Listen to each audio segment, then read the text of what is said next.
Camilla just survived the most brutal weeks of her entire life, and things are only about to get much worse.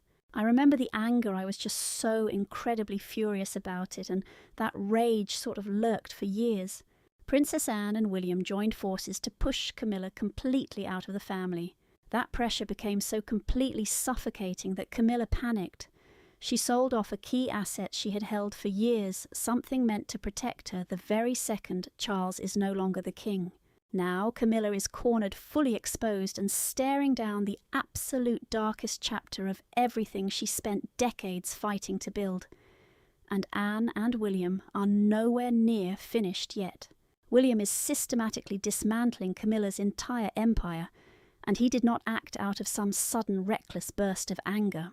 Remember, he is the boy who walked right behind his mother's coffin through the cold streets of London at 15 years old, with the eyes of the entire world watching.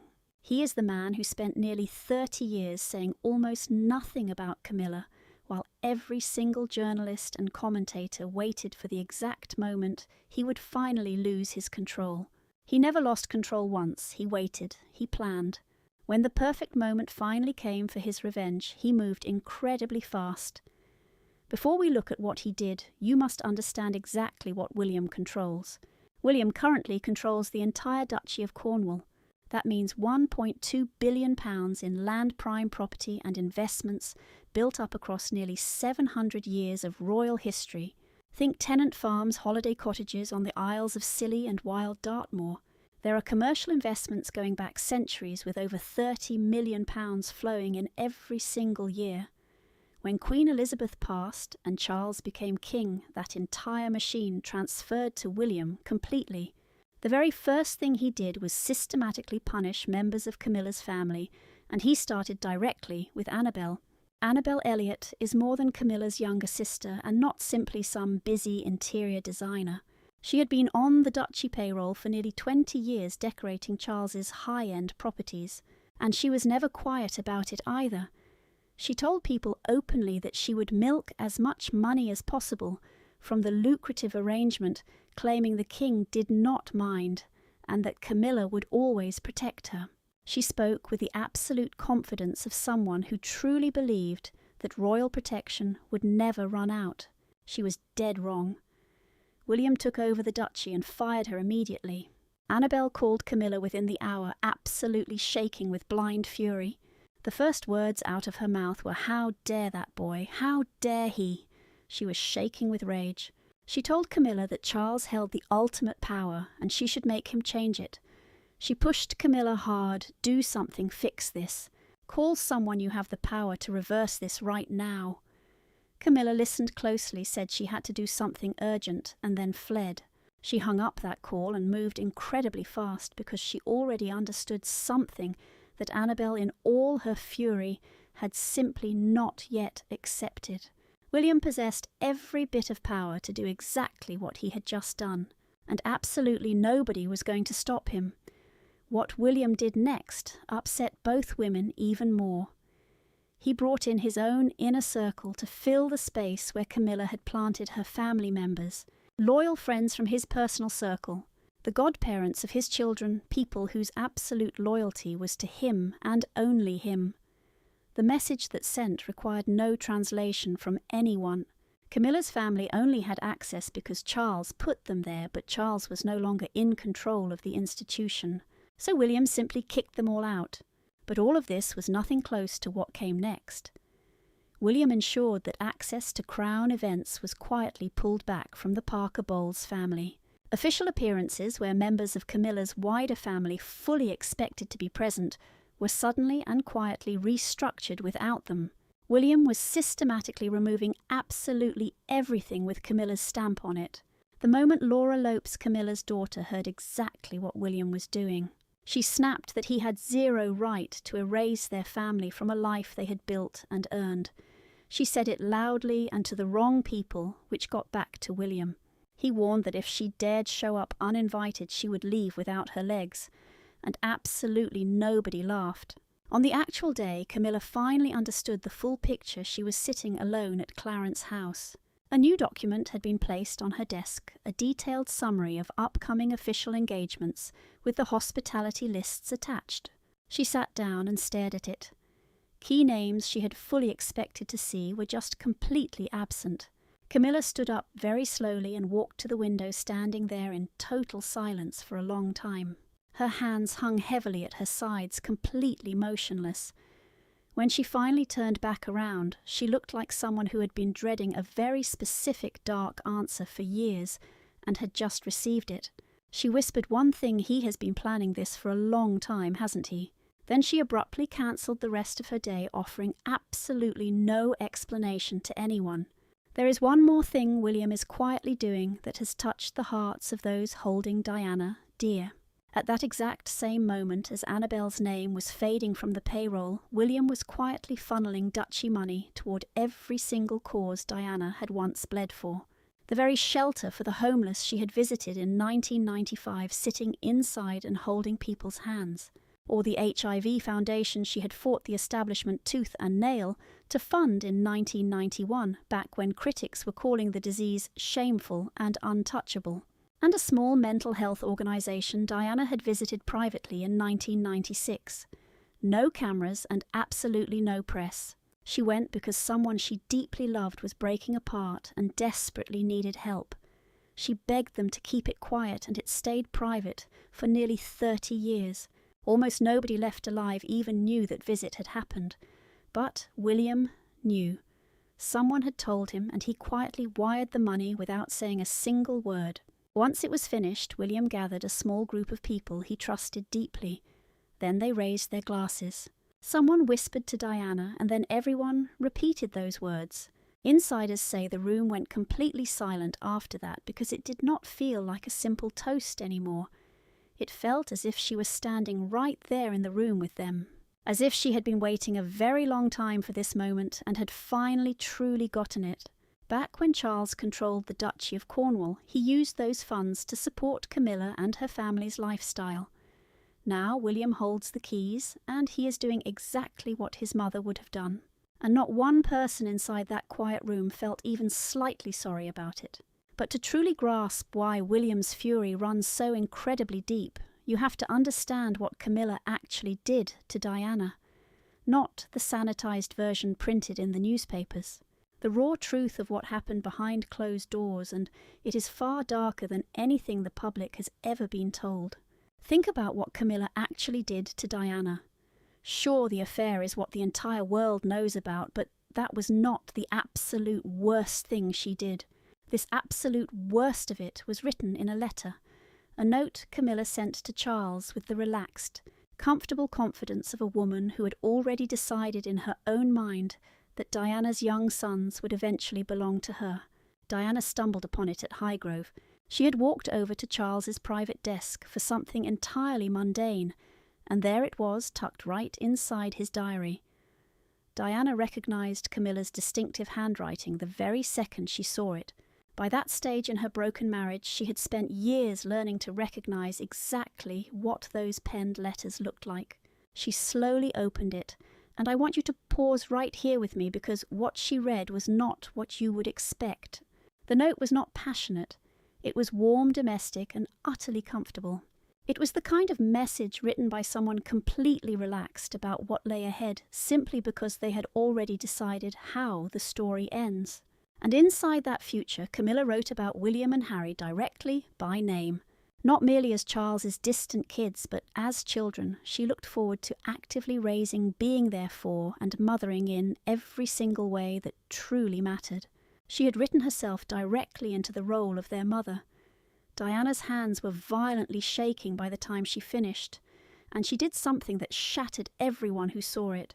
Sources say that through her tears she ran directly to the nearby fireplace. Feeding the letter in piece by piece, she watched Camilla's distinctive handwriting curl and turn black at the edges. She stood there until every last scrap was ash. Then she went to find Charles. This next part of the story is where things become genuinely chilling. Charles looked her dead in the eye and told her that no such letter existed. He placed a calm hand on her shoulder, staring at her as if she was something fragile, and claimed he had absolutely no idea what she was talking about. Then he quietly suggested she needed to go take her medication. To this day, nobody knows what pills he was referring to. Diana had no known prescriptions for anything like that, but in that moment facts did not seem to matter.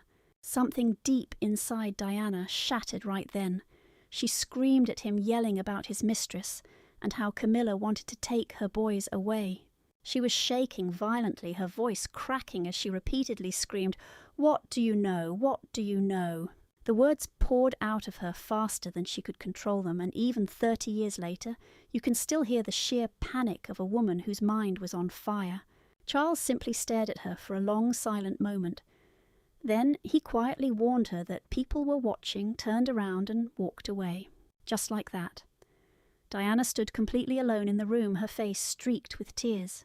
Her hands were trembling, and the nearby staff, who had overheard every single word, did not move toward her or say anything at all. Instead, they looked away. In her rage, Diana had burned the only evidence, leaving her standing there looking precisely like the unstable woman Charles claimed she was. But there was even more psychological torture Camilla subjected her to. By 1989, Diana had finally had enough.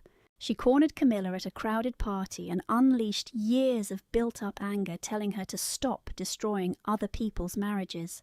Camilla just stared at her as if she were being incredibly tedious, calmly asking Diana what exactly she expected her to do about it. She was completely cold and unbothered. In that instant, Diana's hand flew up. She wanted Camilla to feel just a fraction of the agony she was suffering. But right before her hand touched Camilla, Charles grabbed her arm with incredible force. He stared at her like she was some kind of chore. His jaw went tight, his eyes turning completely cold. He said nothing, he did not have to.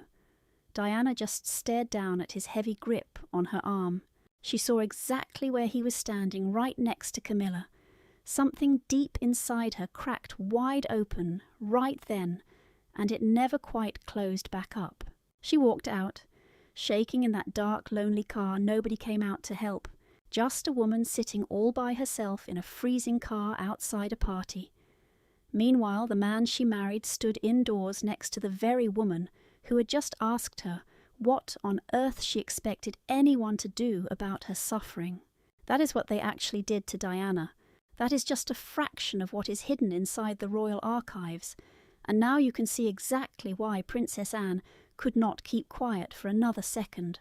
Anne was not merely studying old history inside that quiet archive room. She was reading the cold written record of a tragedy she had watched happen to a woman she genuinely loved. And what she uncovered in those files was far darker than she was ever prepared to face. Now Anne makes her move. A phone call to a lawyer 3 weeks ago sent pure panic through the palace. The call lasted for less than 10 minutes. It was placed on direct behalf of Princess Anne, and the entire conversation was about Camilla and Diana. Every single truth needs to come out now. They have been hiding far too much, Anne insisted. Nobody had ever seen that particular expression on her face before. It was something far beyond simple anger, and it was deeply unsettling. Anne has been living inside this family for over 70 years. She watched Diana arrive as a young woman with bright eyes. Then she watched those same eyes slowly turn completely dull as the hard years dragged on. She watched Diana sit right down in front of that wide lens camera and admit to the whole world in a trembling voice that her husband was systematically destroying her. She witnessed the bitter divorce and the sudden death that shattered millions of people. Yet she kept totally silent for nearly 30 years. But some claim that Anne always suspected someone was hiding the real truth. During Diana's burial, she was heard whispering that they took her right during the funeral procession. So when Anne actually picked up the phone a few weeks back and dialed a lawyer about Camilla, the single question burning through everyone who found out was exactly the same. What did she actually find in there? The answer sits in a hidden Windsor Castle room most do not know exists. It is officially called the Royal Archives. What lives behind those closed doors is the private written record of everything that truly occurred within this dynasty over generations. Highly personal letters penned in secret. Diaries absolutely nobody was ever supposed to read. confidential palace memos passed between high-level officials regarding the most incredibly sensitive and deeply damaging situations the monarchy ever had to deal with. Princess Anne holds clearance to those restricted files at a level that almost nobody outside the immediate family could ever dream of, and insiders say she went in and started reading. Just think about that for a moment, because she was definitely not in there searching for the old stories that the public already knows all about. What Anne wanted to find was the dark truth that never managed to escape: highly confidential palace memos from the mid-1990s, documents showing exactly how top officials handled Diana's immense suffering during those worst marriage years, exactly who was told what about her fragile mental state, and what precise language they used, and most importantly, whether those files prove that the massive palace apparatus surrounding Diana was actually being run not to protect her, but to quietly and systematically paint her as completely unstable, and whether Camilla's own fingerprints are left anywhere on that ruthless machinery. Insiders hint that Anne reviewed private records from 1996 that outlined specific calculated choices on how Diana's emotional outbursts would be managed by the royal institution. She was written off as unstable, fragile, and far too emotional to be taken seriously. Those press briefings were carefully designed to guarantee that when the public watched Diana weep, beg, or break down in the open, they never saw a vulnerable woman being destroyed by her own family, a sick woman, a deeply weak woman whose intense pain could be easily dismissed because she was supposedly just unwell. Anne sat in that silent room and read every single word of it. When she finally stood up, her entire face had completely changed. What she uncovered in those documents was something absolutely nothing could have prepared her for. Names of key players she never expected to see. Far too much had been covered up. Way too much, and for far too long. When word finally leaked to Camilla's people that Anne had been making highly specific requests inside the archives, and that the exact years she wanted to see were 1995 and 1996, the panic inside Camilla's group was immediate and deeply physical. 2 urgent phone calls were made within that same hour. The first went straight to a senior palace aide, demanding to know what exact level of access Anne actually possessed, and if there was any loophole to block or challenge it. The answer that came back was the exact response that made the entire room go quiet. Anne's clearance was entirely legitimate and completely unchallengeable. The very next call went directly to Camilla's personal lawyer. That phone call lasted much longer than 10 minutes. Once it finally ended, Camilla walked slowly to her private sitting room at Clarence House, shut the door tight, and did not emerge for the rest of the afternoon. That single conversation confirmed her absolute worst fear.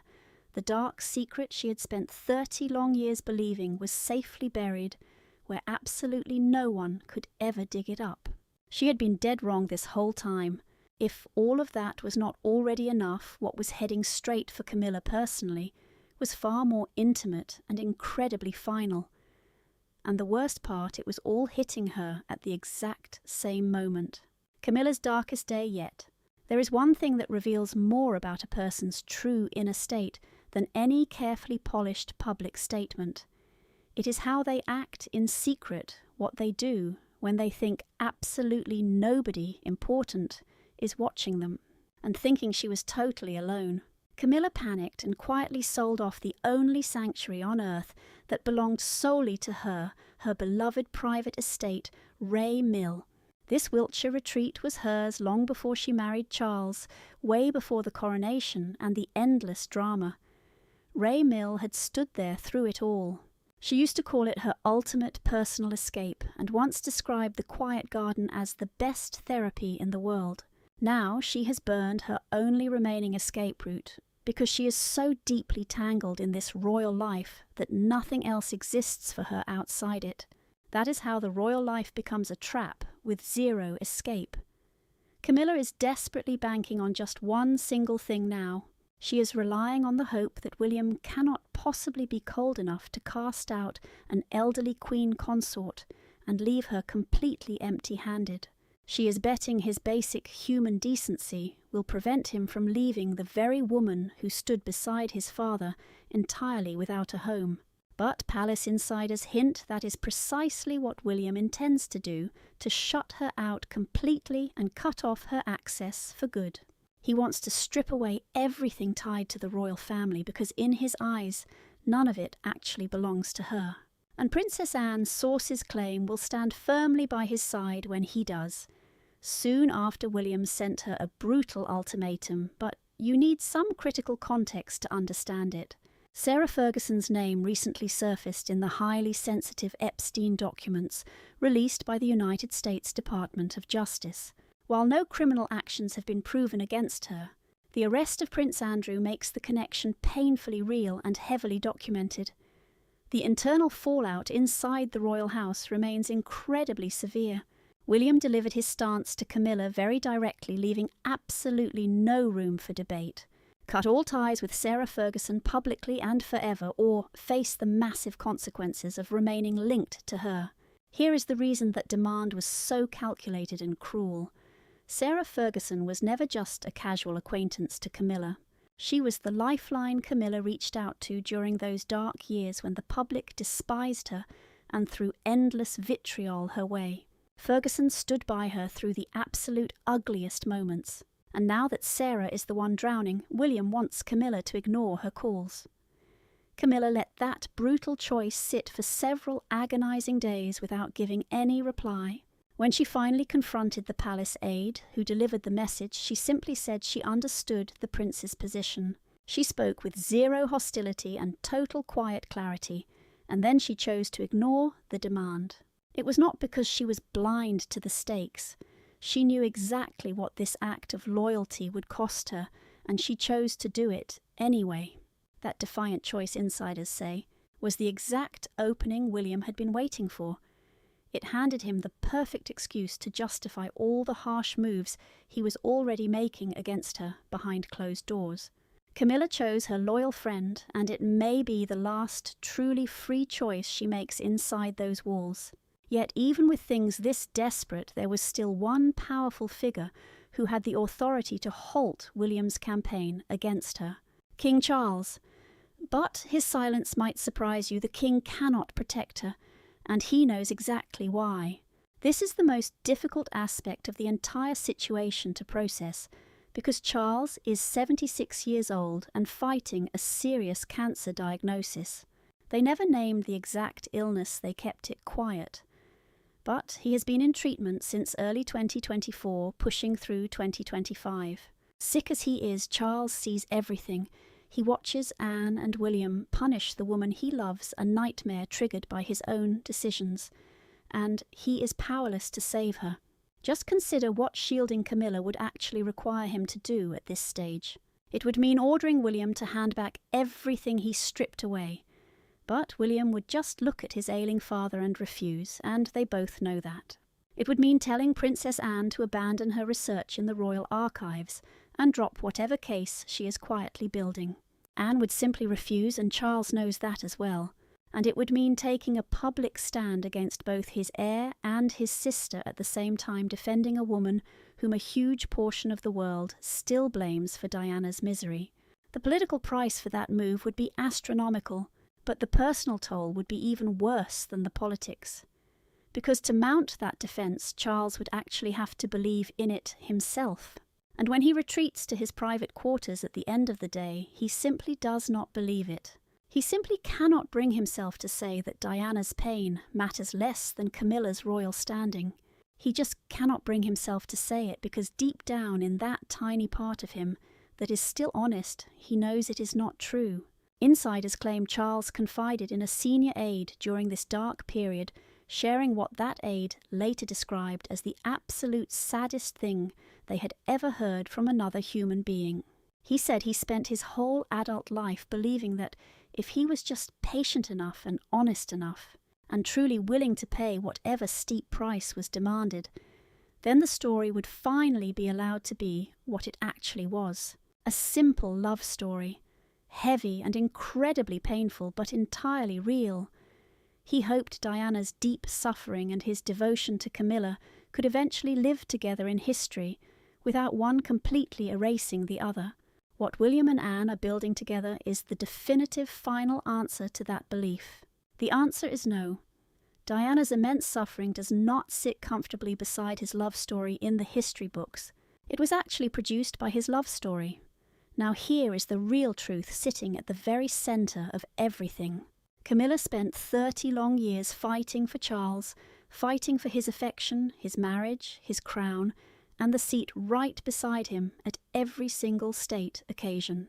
She won every battle, the coronation, the majestic tiara, the title, literally everything. Yet none of that is protecting her now, because this war was never actually about Charles. It was always about what kind of institution this family would eventually become. The cold, tightly managed institution that labelled Diana as unstable, let her break, and stubbornly kept its flag at full mast, while the entire country grieved outside those gates, or the new institution her son is quietly and permanently building right now. Camilla fought the wrong war for 30 long years, won it completely, and is now left standing in the ruins of her own victory, watching the actual war finish entirely without her. Diana never got her victory while she was still alive. Yet sources suggest that inside those palace walls, right now something is happening that she would have recognized immediately as her very own doing. Her son and sister-in-law are moving together quietly, permanently, reshaping everything Camilla spent 30 years building into a place Diana would have called home. Not revenge, something far better than revenge legacy. That is Camilla's darkest, most painful reality. The woman she helped destroy is winning. 30 years after that Paris tunnel, Diana is still winning. And there is absolutely nothing Camilla can do to stop it, because you simply cannot fight a dead woman's legacy when her own son has decided to spend absolutely everything he has finishing what she started.